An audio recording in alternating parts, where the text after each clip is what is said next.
I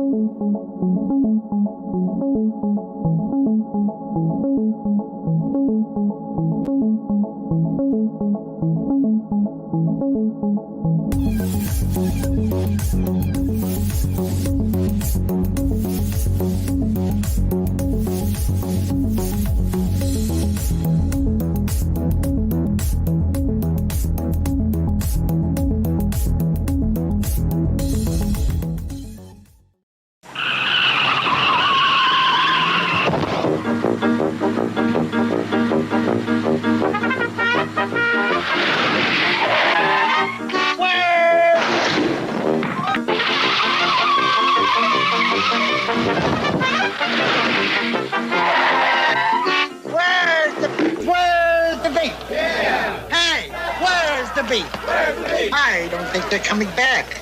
Where's the beef? Where's the beef? Hey, where's the beef? Where's the beef? That's right. Where's the beef? Where's the beef indeed? Because JBS, world's largest meat supplier, meat packer, processor, something like that, got hacked. Who did it? I personally think it was the Chick-fil-A cows because they have a stake in that game. Get it? Stake in the game. Literally just popped off the top of my head. Don't worry, I know where that came from. But between our beer getting hacked and our water supply getting hacked and our fuel supply getting hacked and now our meat getting hacked. Well, yeah, that sounded wrong. Anyway, our meat getting hacked. There's a Bobbitt story there somewhere. But anyway, who's the culprit? Who's behind it? Who could it be? We'll talk about that and more coming up on OT Exposed. Raw, as in raw meat.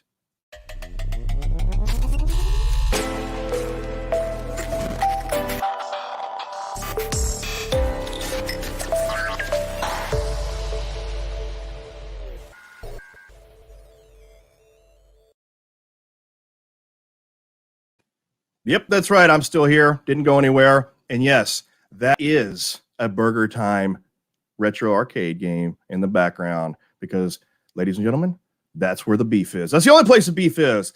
But before we get to talking about this, let's welcome our co-host. He's got half the hair of Hacker Man and 42 times the intelligence. Let's welcome Pascal Ackerman. Yo. What's up, man? Good to be back from this undisclosed location in Mississippi. I'm on site live, doing the good deed where I can, trying to prevent these kind of hacks for our customers. He's hacking the meat. He's hacking the meat, man. He really is. And oh, by the way, I just got to mention, everybody's asking me, hey, are you like doing plugs? I got this coffee mug here, and it's GPA, our friends over at Global Process Automation, and they're like, are you plugging companies? Are they sponsoring? No.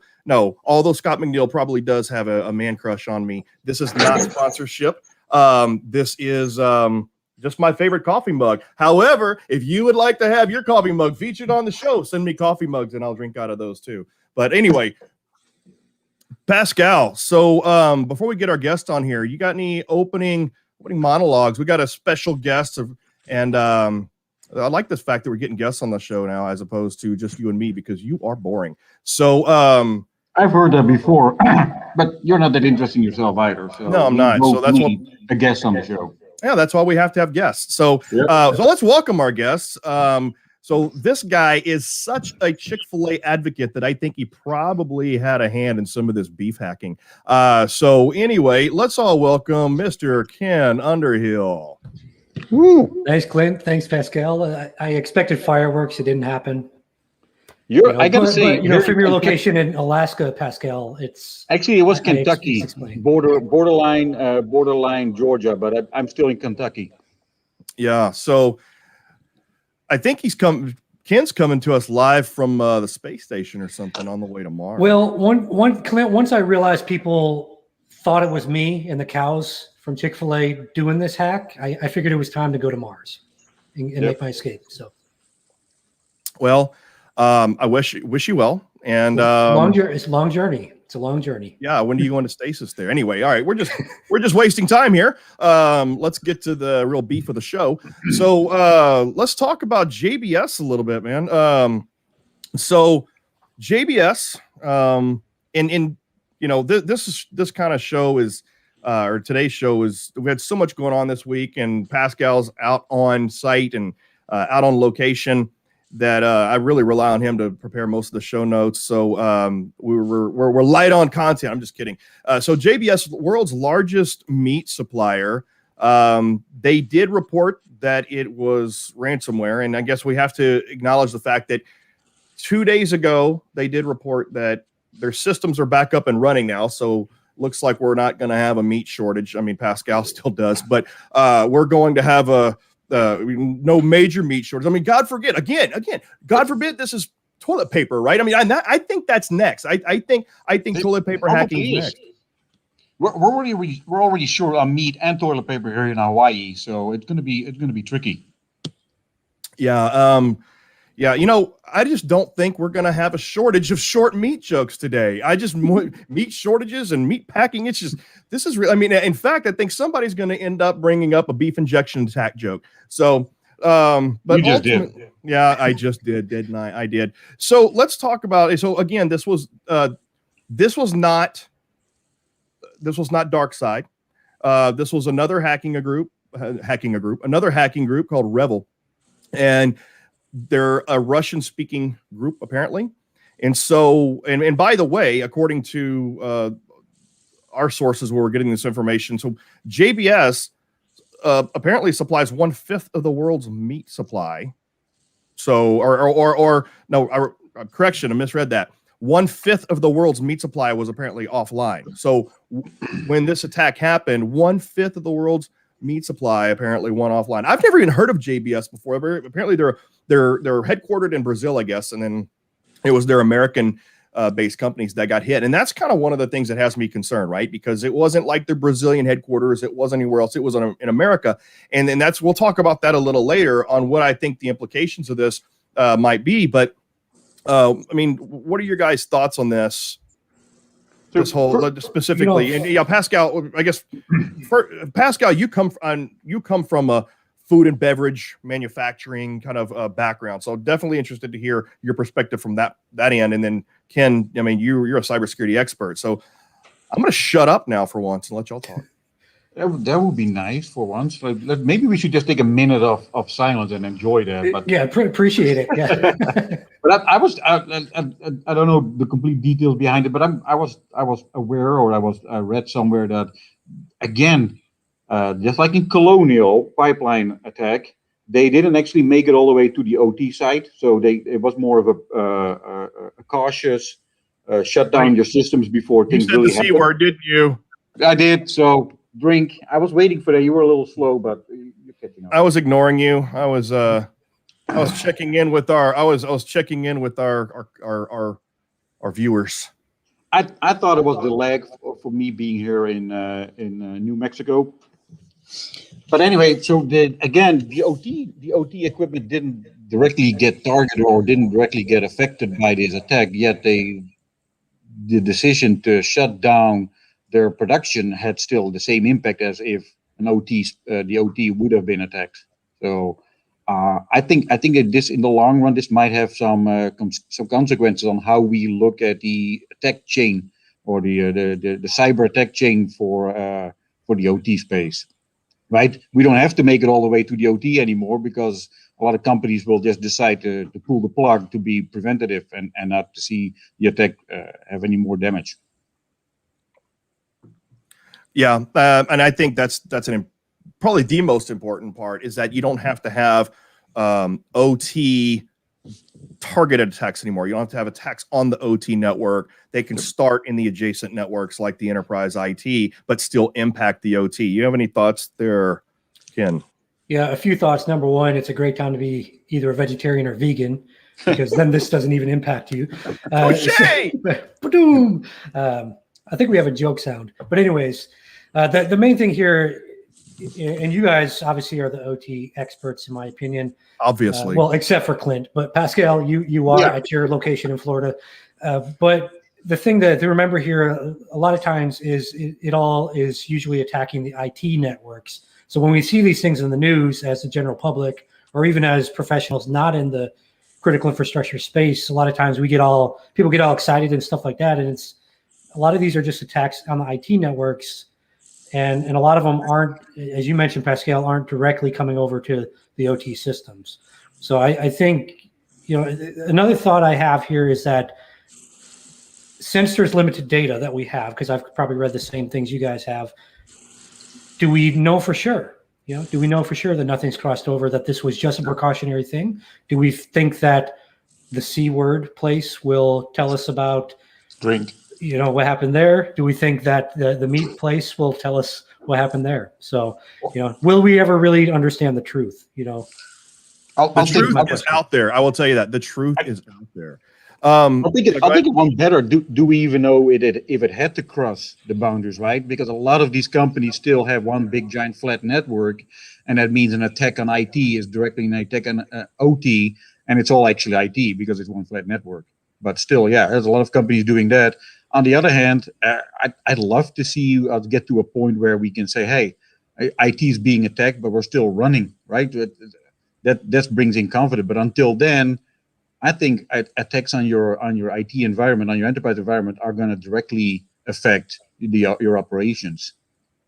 Yeah, and I think you kind of have those different types of scenarios, right? You have number one where there is proper segmentation, pretty rare still in this industry, but where you have an improper segmentation, like you said. I mean, so you have proper segmentation, but these attacks can still cause. And by the way, I forgot to put in my earpiece this week, and so there's always something. I forgot to put in my earpiece, so probably going to hear some echo. I'll see if I can actually get that going here in a minute again, so I can eliminate the echo. But anyway, so you have a proper segmented network, but the OT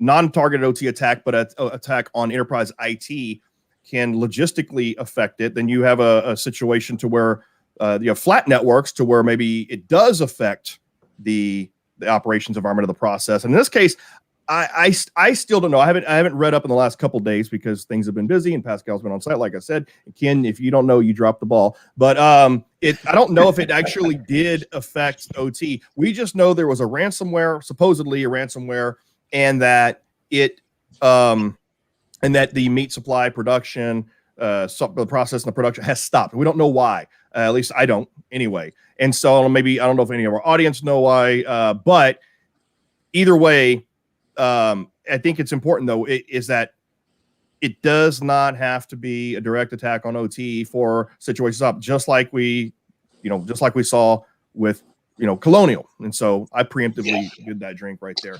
But, and so anyway, and I don't think at this point right now, because we're talking about stopping production, and these are ransomware attacks, it honestly doesn't matter whether it was a direct attack stopping the OT network or if it was indirectly affecting it because of safety precautions or billing or whatever it was. I don't think it matters. The result is the same.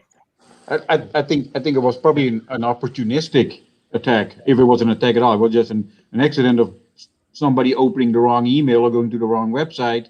Their IT got infected, their enterprise got infected, and as a precaution, they shut the whole thing down, which has the same effect as being a targeted attack. Well, and let's talk about that a little bit. Like, so we've had the beer, right? I think it was it Coors Molson? What is Molson, Coors Molson, I think. Yeah, I mean, Ken, you're barely old enough to drink, and so I'm 16. I'm 16 for the audience. I'm only 16.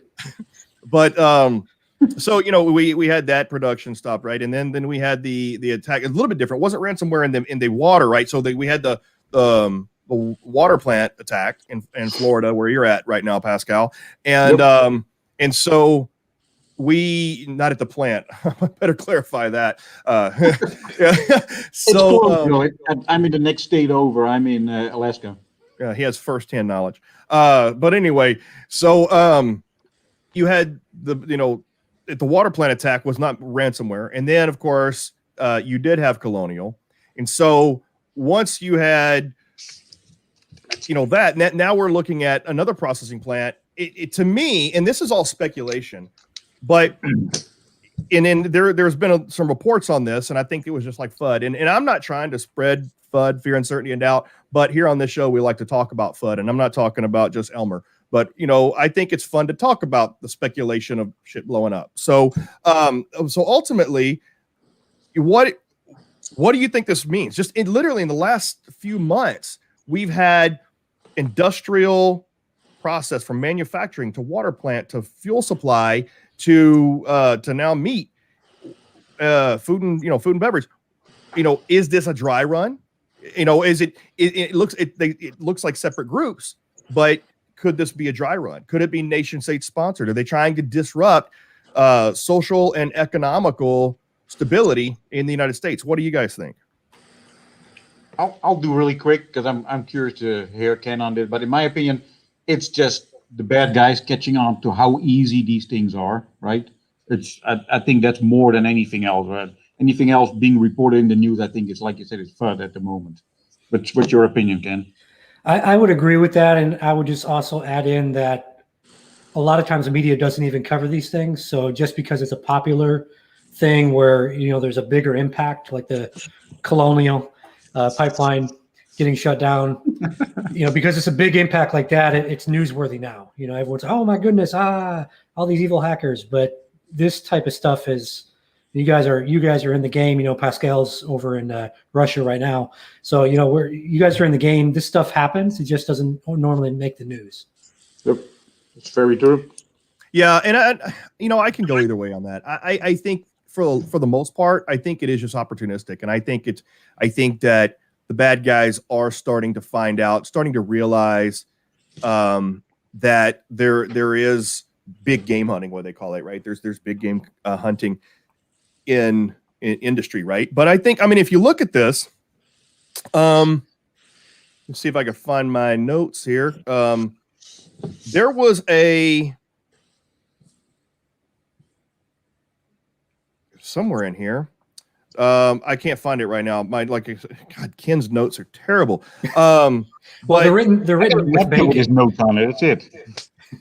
Yeah. So there was a supposedly a representative from the Revel. So again, like we said, it was supposedly a representative from the Revel organization, the one that the guys that did this last attack. And he did say, and like I said, I've got my notes here. I got Ken's notes here somewhere. He did say that it was that they were going to start targeting. Apparently, I think it was food and beverage, not just not all processed, but food and beverage. And so there is some evidence based on reporting and however much you can believe reports. There's some evidence that they do plan on targeting. Now, they didn't say in the report, they didn't say if they're targeting it because of any social economical impacts or because I just think that's where the impact is. Now, this is in stark contrast, though, to what DarkSide did, right? DarkSide performed the ransomware attack on Colonial, but then they retracted it and they said, "Oh, we're sorry, we didn't actually mean to do that. We didn't mean to disrupt things." Whereas apparently, Revel is coming out saying the exact opposite. They're saying that they do want to target, they do want to cause this. Now, again, I don't know their motive. So, any thoughts on that? Like I said, this is a lot of speculation. I think in general, ransomware is up. The use of ransomware is up because it's lucrative, right? It's got a high success rate and it's got a good payout. I think it's up, and we're seeing that across the board. But the ones that are really interesting, like Ken said, the ones that are really interesting, those are the ones that make the news. And you know what? Industrial is a good headline at the moment. So the news outlets will jump on that. In the meantime, while we're talking, probably 6, 7, 8, 10, 20, 500 people all over the world are getting a ransomware infection right now. And that's probably true. Yeah, and we're probably getting that too, Pascal, from Clint. He's probably hitting us right now with it. We just don't know until after this call. I keep pushing until next reboot, so it's not installed during the show. Perfect. Reboot, yeah. So that there's a plan for everyone out there. That's how you get past ransomware. Well, I'm sure that this being your first meeting and all, I'm sure Pascal is really happy to meet you. So yeah, I just looked it up. So the Revel, the representative, goes by the handle UNKN. I guess it's short for unknown, I'm assuming.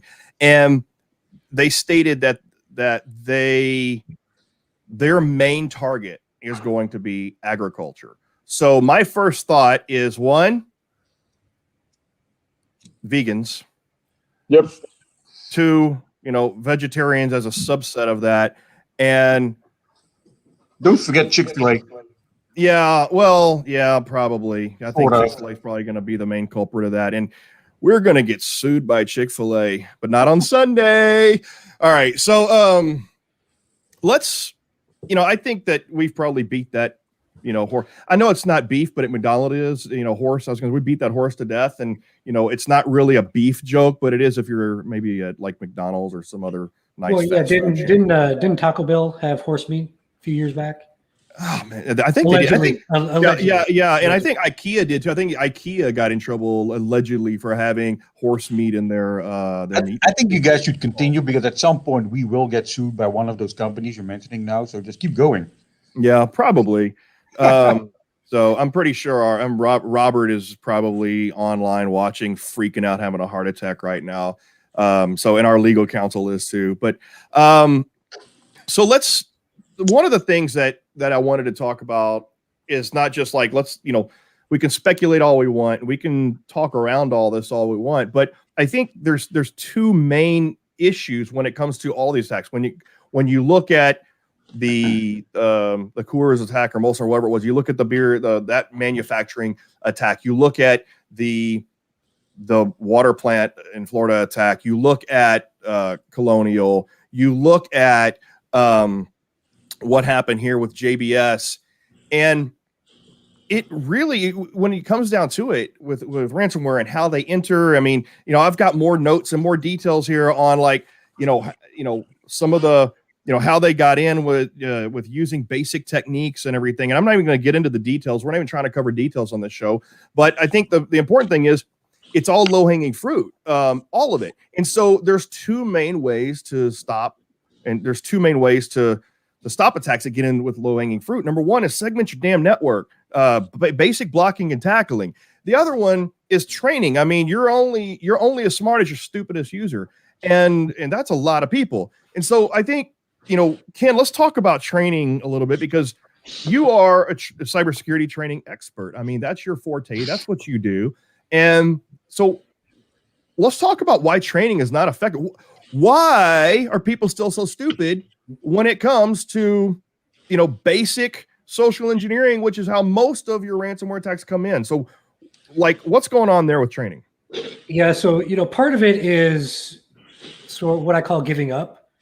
So as an example, I've met with different small business owners and just regular people, and they're using all these different apps on their phone as an example, and these social media apps. And I say, well, what about this? What about that? And they're like, whatever. They're going to get in if they want to get in. No big deal. And so that mindset is something that even a security practitioner in an organization may have. Like, well, whatever. I mean, they'll get in, or, well, this email looks good enough. No big deal. So I think a challenge we have is we do security awareness training, but I've been through a lot of different training from different people, and it's very few people have related it to what I cared about at that time, long before I ever got into cyber. So as an example, when I worked in healthcare in cybersecurity and had to do security awareness training, I'm a former medic, former nurse. So I can relate to a nurse and say, hey, look, you won't be able to do this, you're charting, or you won't be able to use a bathroom or take a break or whatever. If this thing happens, that's why you shouldn't do this thing. And when you do it like that, when you relate it to something they actually care about, they remember that. I think that's where a lot of training out there lacks, as far as we're just talking about security awareness training. That's where a lot of it lacks. You see a video, they maybe have you, play around with some phishing emails and, oh, you clicked it, you didn't, blah, blah, blah. But where we lack everything is relating it for people. Because if it's important to me, if I think of it important, like, oh, well, gosh, man, I can't take a lunch break. If this happens as a nurse and I click on this thing, I'm going to remember that. So I'm going to make sure I take a second, pause, and say, well, is this really an email from HR? Would HR really email me this document right now? So that's my perspective on it. I think that we're not connecting the dots, right? We're not saying this is why it's important. And I'm sure you guys are seeing that in the OT space as well. Here's interesting. We just had a comment from our audience, and hi, Jim. Good to see you. Glad to see you made it. Good to see you again. Long time no talk. So he's not going to admit that we met. But anyway, so this is a good comment. He said years ago, at INL, they specifically had in ICS related areas, they had phishing training, and then 2 weeks later, some people were tested by the security firm to see how effective training was, and they had 80% failure. And I think that literally just plays into what you just said. For whatever reason, it's either not relating to them. And here's my thoughts, right? I think CBTs are boring, and I think we just run through the CBTs to just to get through them as fast as possible and don't really care. I think that 5-day classes at certain institutes or educational places, number one, you pay a lot of money to go sit into a lecture, and lectures are boring. And the hands-on is great, but a lot of places, what can you really learn in 5 days, right? And then so when you try to pack too much into 5 days, you're not really going to hold on to that, or you're going to learn what I call parlor tricks in a lot of cases. You're not going to learn the real valuable stuff you're looking for. And you just end up collecting certifications, but not getting that hands-on experience. Now, like I said, some of the hands-on stuff is great, and the certifications are great, and the education is great, but it's too little for too much money. And I think a lot of people can't afford that, And so I think, when it comes down to skills training, there's that issue. When it comes down to awareness training, that's the issue. For awareness training, you have a combination of, you have phishing training, but that people have, and phishing exercise, but it's not really training, it's exercise. Which people fail, as we just saw in the previous comment. I think ultimately, when you come down to what's going wrong with training, I think you hit the nail on the head, Ken. Is that it doesn't relate to people. People don't. It doesn't touch. It doesn't hit home with them. And also, I think that they're not in the scenario, right? They're not being held accountable for for the training that they're doing. They're just going through the exercise instead of being placed in the action, and to make it, because you can make it hit home with people, not just by saying, hey, you're not going to go be able to use the toilet later. You're not going to get toilet paper. You're not going to get your beef, whatever. But instead, put them in an exercise to where they like role play, almost like where they are responsible for the cybersecurity. And then all of a sudden, it's an emotional attachment to the exercise, and then they get it. It means something to them at that moment. So anyway, any further thoughts on that? I'm a firm believer that this kind of stuff needs to be solved with technical measures, because you always have one of those assholes out there that doesn't give a rat's ass, and he's going to click on it, either because he doesn't care or because he's got a bad feeling for the company. So I say, if you can do a technical solution, go for it.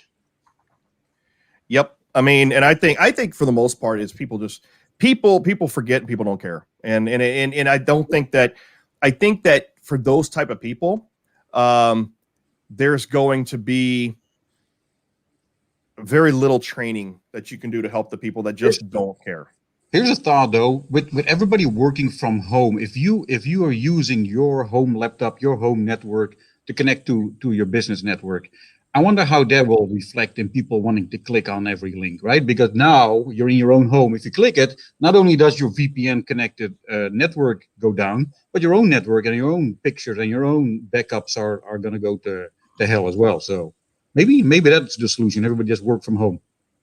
Well, what about this? So like, what have you seen better numbers? Have you seen more effectiveness from different types of e-learning courses versus live classroom lectures, or different styles of learning? Yeah. So the best way to do it, and let's just pull out of cyber for a minute and just talk at a broader sense. The best way to do it, Clint, you're former military, so am I. The best way to do it is immersion, right? The hands-on, real like scenarios. So think of it like we're flying a plane.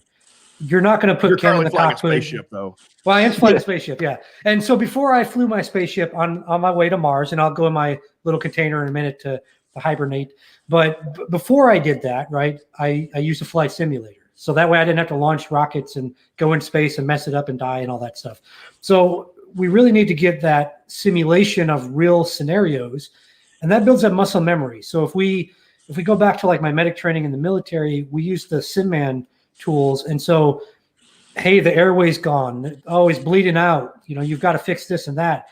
And so that way, when you're out there in the real world and someone's bleeding, you've built that muscle memory. So you just go do it. Hopefully you're not squeamish if you're a medic and, you know, do, oh my gosh, blood. But you build that muscle memory. And that's where choice. yeah.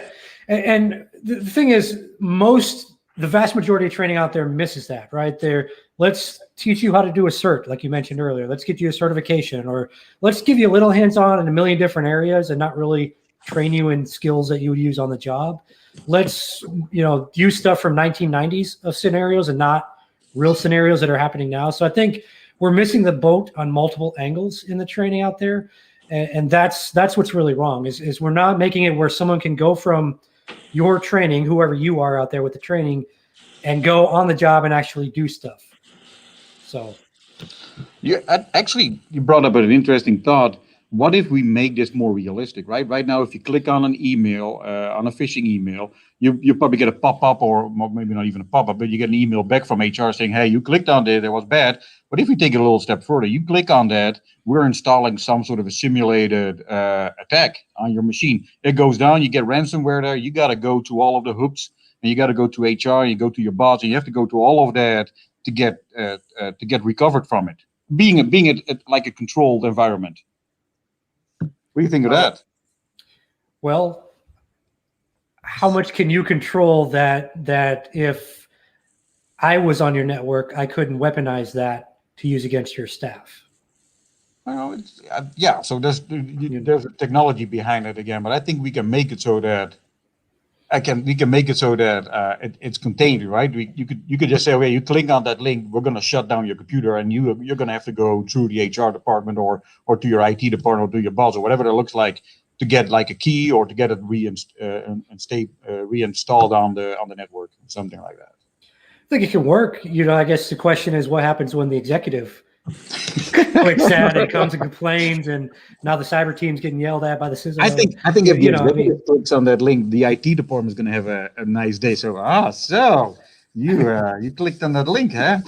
Oh, you come here between Monday 1 p.m. and 2 p.m. and I'll fix it for you. How does it feel now? Stick it to the man. So exactly. I think it could work, right? I think there'll be some issues with it, and I think there'll be some challenges maybe at scale. So like, let's say you got 10,000 employees and 9,000 and are coming to IT and hey, there's issues with anything, right? There's issues with any idea, but I think it can work. It's just, I think that would be a fantastic way to get more funding. You know, it'll be like, hey, why did we have a big outage across the board? It's because we did this test and everybody clicked on it. If this was for real, the outage would have been 6 weeks, but we caught it. We still had some downtime, but if we had XYZ implemented, I think it's a good case of getting some extra funding with that.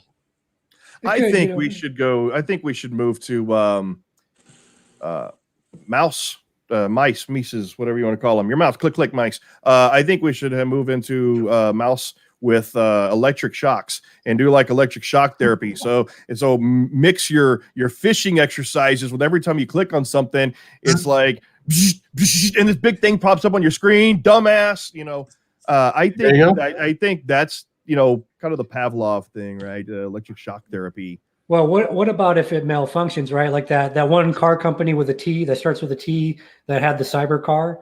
Like, what if it doesn't work right and it just shocks somebody automatically? So I don't want to say the name because, you know, Robert might be watching and worried about what if your mouse gets hacked? And then, exactly. I was going to say, people like Pascal in your company is going to hack your mouse. So you're sitting there working in the middle of a meeting. It's going to be. So, you know, and here's the thing, and I'm just going to say, I'm not a big proponent for, you know, plugging my own creations in a show, but I do have to say that I think gamification is up and coming. But, you know, it's, you know, that's why I got into gamification, is because I think that, you know, look, when I was a kid, I was a game rager. In fact, I kind of still am. My kids take after me. They're game ragers. And, whenever games are so realistic nowadays that you could put people and immerse people into that environment. And I think it creates the necessary emotional context to make it memorable. So anyway, that's the only thing I'm going to say. That's all. I think Forrest Gump says that's all I'm going to say about that. But let's move on a little bit. I know that we've only got about 11 minutes left in the show. We try to end at 45 minutes with the guests. But there's one thing I did want to mention. So let's get beyond the low-hanging fruit. And let's talk about something that could be impactful.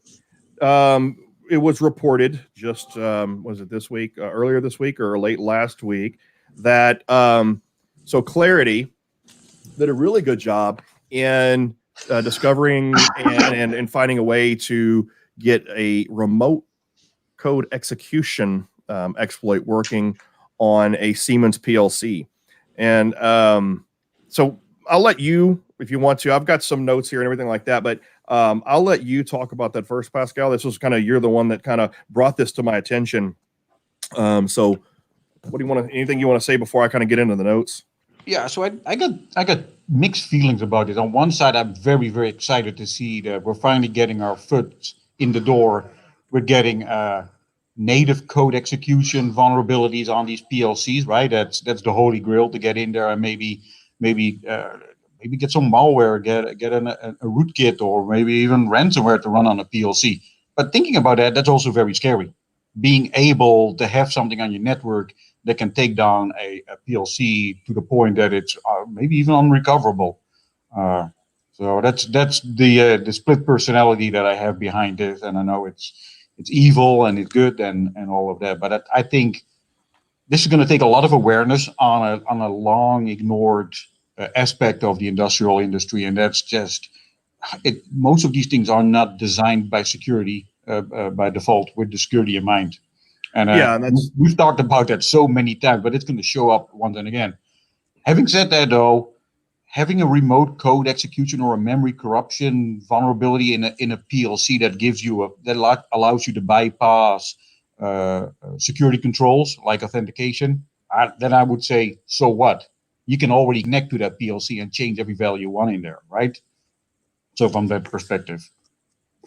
Yeah, I mean, when so specifically, this was the vulnerability is in Somatic S7 1200s and S7 1500s, and this is what researchers, when it comes to ICS researchers, this is what would be considered kind of the holy grail of vulnerabilities, getting remote code execution, and this is something that if you get code execution on a PLC, this allows you to change the logic of the PLC.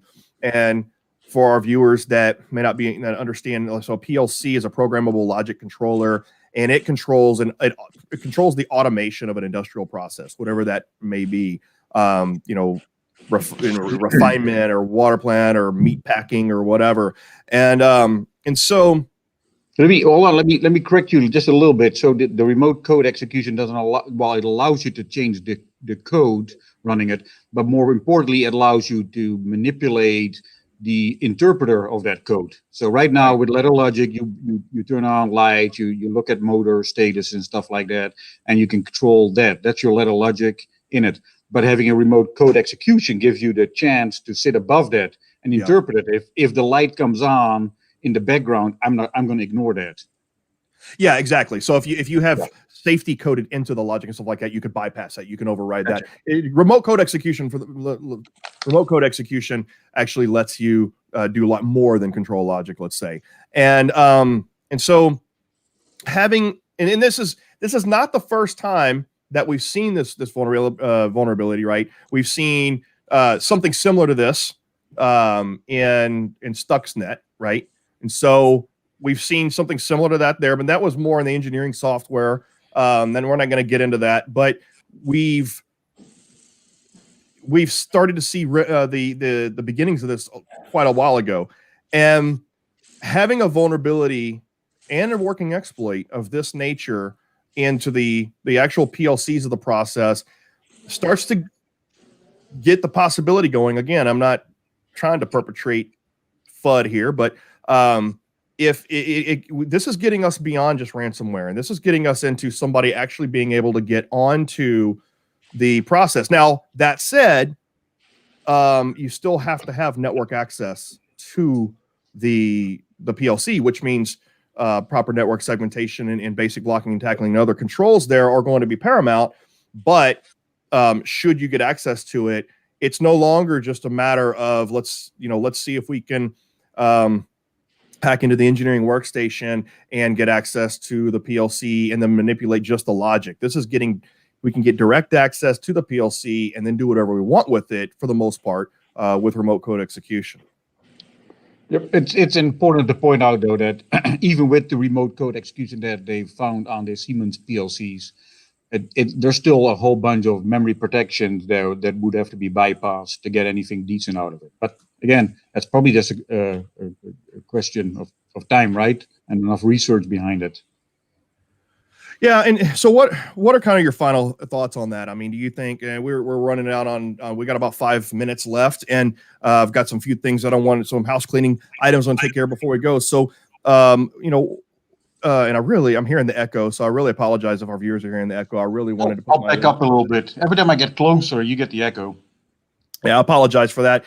It's just today was a busy day, and I just forgot to put my monitor earpiece in like a professional newscaster or something. Well, I do just want to say, Pascal, we do call you Superman, so you're the Man of Steel, which makes sense. You get closer, we get the echo.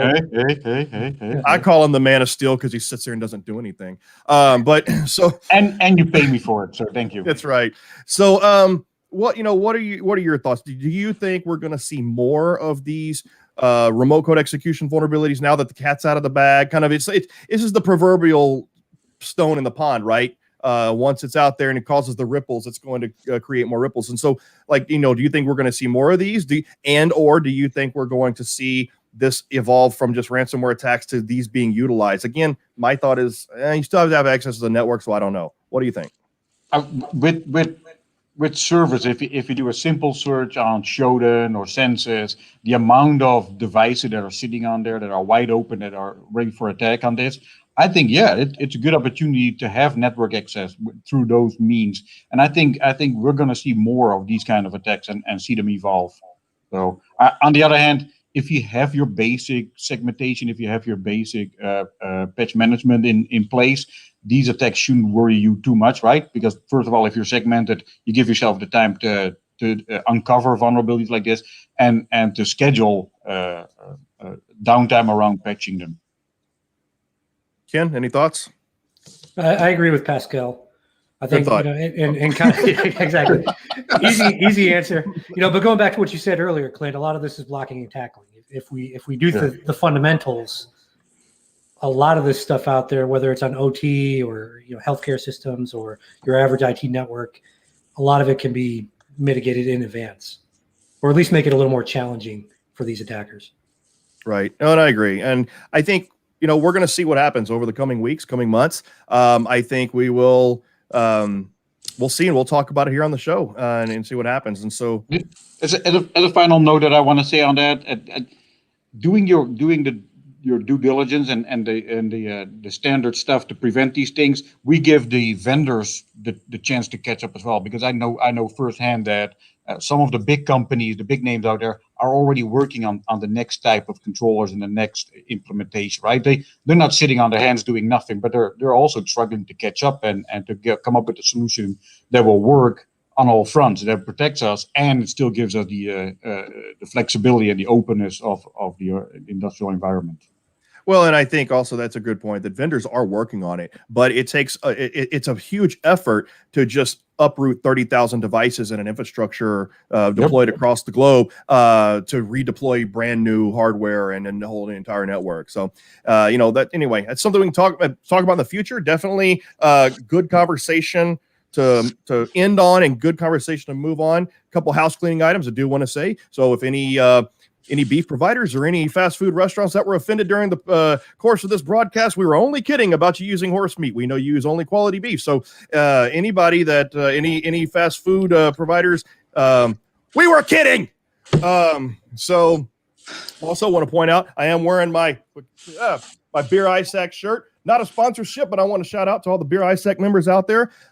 Just had to wear the shirt today, and also want to point out that I had a great time last weekend on the Haunted Hacker podcast, and so we have formed a loose partnership with those guys, and they're great guys and gals out there. A whole group of people. It's amazing. It was a great podcast. Had a few beers, had some whiskey, had a great conversation. And if you can't see the link there, put it right there. And may want to take a screenshot because you're not going to remember that one. But anyway, just want to put a shout out to those guys. Again, kind of our podcast broadcast partners there, unofficial affiliates, but maybe we'll make an official one day. But just had to put a shout out because those guys and gals are awesome.